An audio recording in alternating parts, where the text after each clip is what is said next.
what's going on, guys, and welcome back to the channel. Now, today's episode will be unlike any other. I've got a number of dirty things to get cleaned up today, including a dirty engine bay, my absolutely filthy quad spare, and then of course this Honda Rubicon here. So sit back, relax, and enjoy the cleaning blitz that I'm about to go on.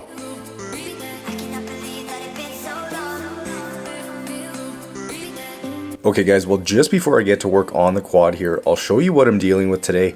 This is a Honda Rubicon and is fairly dirty and well used, and definitely hasn't been cleaned for a long time. Now it's lived most of its life on the trails, but recently has been pulling my quad spare while it nukes weeds out here at the studio. So just before I get to work, I'll crack open the water line feeding the pressure washer and get it turned on.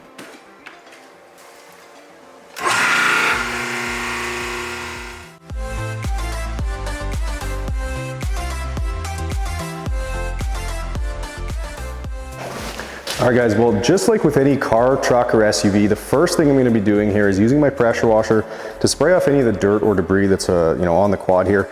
And obviously with this being an ATV, there is no interior, so everything on it is going to get wet while I do this. It doesn't really change the process. The one thing I am going to do though is make sure that I'm not spraying water directly at and too close to any of the switches or any of the crevices. That way I'm not forcing water into somewhere that I don't want it to go. Obviously these things are built to get wet, they're built to take a beating, so really everything else is going to be the same.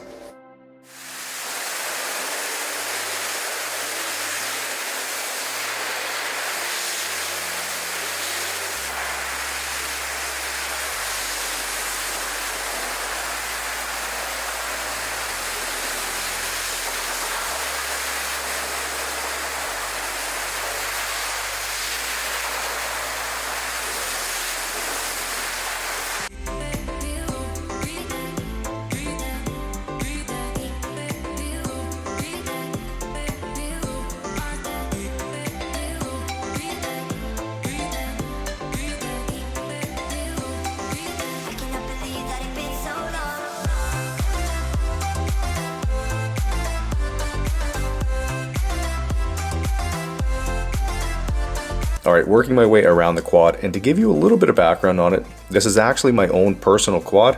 I picked it up just a little while ago, mostly for working out here in the yard, but also for when Mike wants to come with me on a quad ride. I'll take my other Rubicon and I'll give him this old one, which I wouldn't be quite as upset about if he ended up driving it into a bush.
Okay, well next up is to grab my quad shampoo and prep my wash bucket, which of course has a grit guard in the bottom, and then I'll get about an ounce or so of shampoo in the bucket and get to work washing the quad.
All right guys, well I've got the quad washed and dried now, but I'm not quite done with it. I still need to grab the steamer and I'm going to use it on some of the crevices around some of the switches up here. There's some caked on dirt that's probably been there for quite a while. So the steamer should be able to take care of that. And then of course the storage bin here. I don't know how familiar you guys are with these things, but when they're closed, there's just a little piece of basically foam that's kind of meant to keep them sealed, but it doesn't really work all that well. So what typically will happen is if you're driving down a dusty trail or something, the dust will swirl in behind the quad and then it kind of just makes its way into the storage bins here. So they are pretty dirty. So I'm gonna grab small purpose cleaner, my steamer, and get to work.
Alright, well as it's not quite clean yet, I'll get some more APC sprayed on and then hit all the little crevices again, including the outer edge as well. And some of you out there might think this is all just a waste of time, as these vehicles are meant to get dirty, but for me it just comes down to pride of ownership, and because I like to take care of all the things that I own and keep them looking their best, this isn't a crazy thing to do at all. I even ceramic coated my other quad a few years back, and I made a video of it too over on the second channel, so you can check that one out if you're interested.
Okay, well, to rejuvenate and protect the very old and worn leather seats here, I'll use my Detail Geek leather conditioner and a microfiber applicator pad, and I have to say that this really does a fantastic job on not only the leather in your vehicle, but any other leather you might have, like on the quad here.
Alright, well, with some of my ceramic spray coating in hand, I'll get it applied to all the painted areas on the quad, and while this paint is pretty beat up from years of trail riding and improper washing techniques, the spray coating will still revive it and give it some protection and gloss and really make it pop.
Alright guys, well I'm going to turn my attention to my quad sprayer now, which as you can see is absolutely filthy. And it's gotten that way from spraying weeds out here at the studio site. You can see there's a little bit of Roundup left in here, but for those observant people out there, you might wonder why I've got a pair of vice grips sitting here on this line. So there actually used to be a hand sprayer on the end of this line here, but it unfortunately broke off. And because there's no way to stop the flow of chemical when the pump is on without that hand sprayer on here, I had to sacrifice a pair of vice grips so I can still use this. But anyways, I'm not going to be doing a whole heck of a lot with this thing. Really, I just want to get it sprayed off and, you know, somewhat clean.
Okay, well, while I continue working here, what you guys are looking at is a 25-gallon quad sprayer that I've had for almost 2 years now, and I've obviously been using it to control weeds out here because there's a lot of them.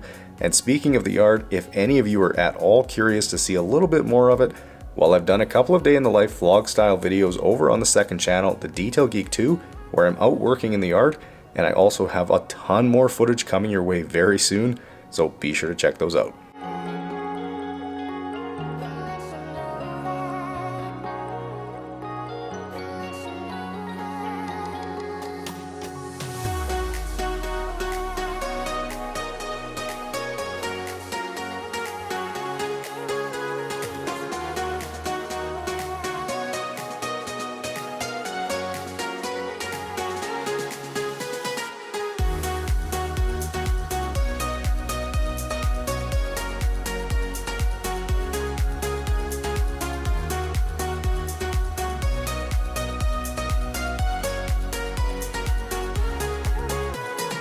Okay, well, now that the quad and sprayer are done, it's time to get to work on the dirty engine bay, which looks like it's never been cleaned, to be honest. So I'll turn off the valve leading to the pressure washer, turn on the valve for my garden hose, pull that out of the mechanical room, and then get to work.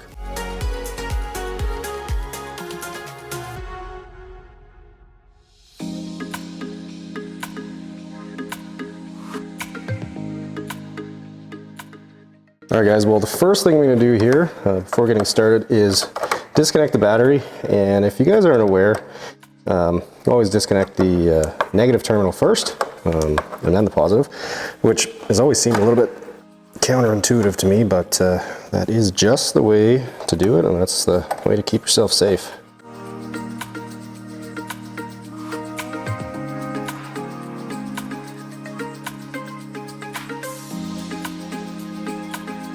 Alright, well, getting my degreaser sprayed on now, and I've said before, this is something you do not want to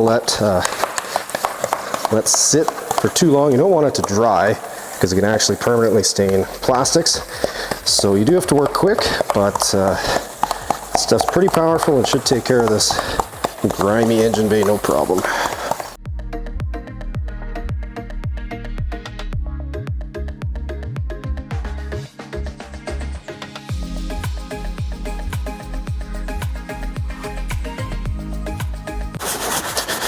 Well, cleaning engine bays is very straightforward. I know a lot of you might be, maybe you're a little scared to do it, or think you're going to damage something, but modern engine bays, they're certainly made to get wet. There's nothing that's protected from getting splashed when it's raining outside or anything. So really, it's just about being smart when you're doing this. So I'm just using my wheel brush here, kind of on the flat surfaces.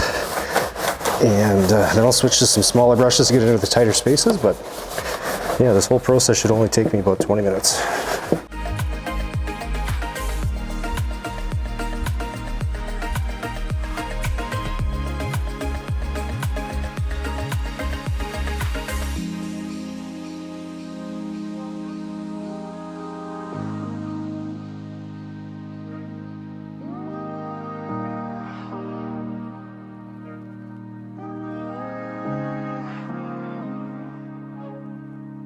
So as you probably know, there are a ton of crevices around an engine bay, and a lot of very tight and hard to reach spots. So that's where having a couple of different brushes is really the key. It makes the job a heck of a lot easier.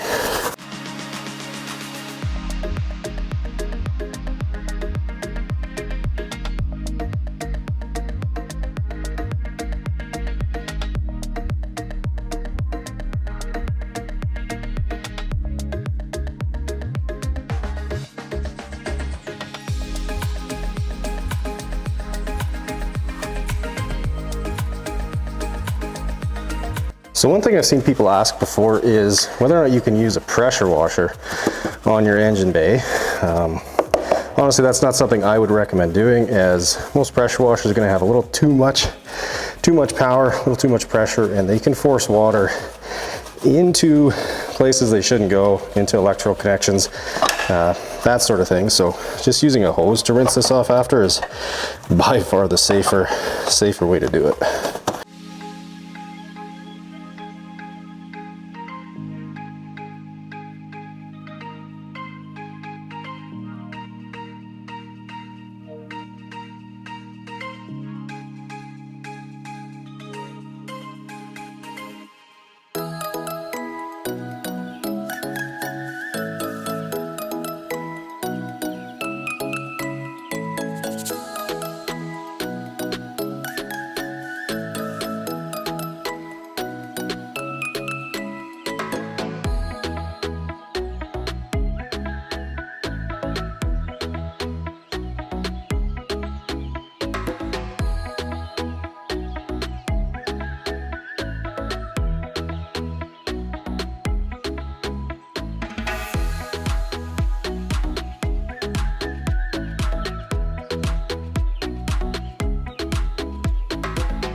All right, well, it's pretty much done now. The last step here is to just get some Aerospace 303 on all of the plastics, hoses, and yeah, make it look good.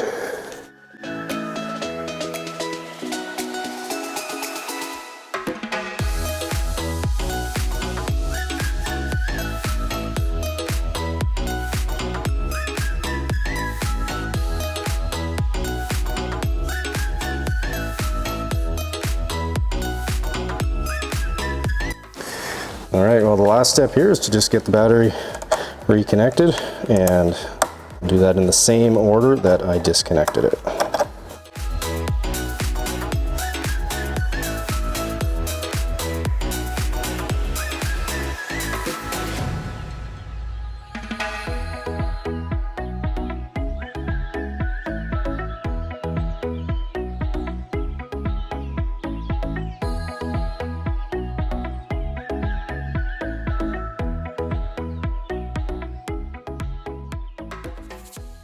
All right guys, well, after a quick 6 hours, the quad, the sprayer, and the engine bay are all cleaned up and looking sweet again. And I have to say though, I am thoroughly impressed at how this Rubicon cleaned up. I'm pretty certain it wasn't cleaned in over a decade, if at all. And I mean, it's not looking brand new, but man, it looks really good. But anyways, if you guys enjoyed this one, make sure you smash the thumbs up button, and please let me know down in the comments if you enjoyed this style of video. Obviously, it's very different than what I normally do. So if you liked it, let me know. And if you didn't, let me know that too. But anyways, make sure you subscribe to the channel and don't forget to check me out on all my other social media, and I'll catch you guys in the next one.